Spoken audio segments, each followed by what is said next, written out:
来关心天气变化，今年第7号风台微帕，昨早起时8点已经形成。虽然安政讲会行为海南岛这块位啊，对咱台湾无直接的影响，也毋过提醒大家，这2天开始透东南风，像讲今仔日也搁直到明仔，这个季方面，花莲东部地区、东南部、南部这块位啊，拢要特别注意，有可能常常落大的西北雨，下晡落西北雨嘛落搁较大，提醒大家有可能会上大雨。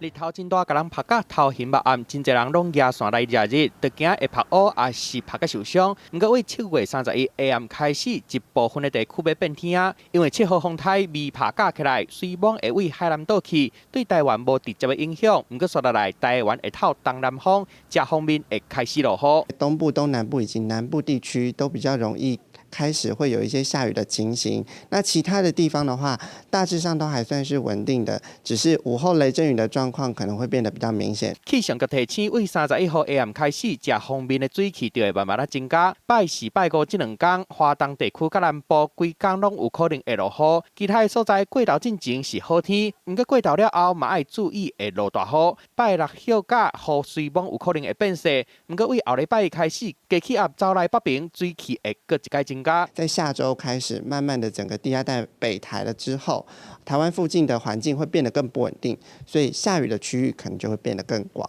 大概礼拜1、礼拜2，那甚至未来可能到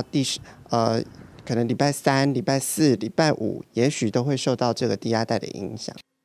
台湾附近唔若水汽多，天气不稳定，菲律宾东边的海面嘛一直有低气压，未来有可能会阁有风台架起来，爱阁继续注意。记者综合报道。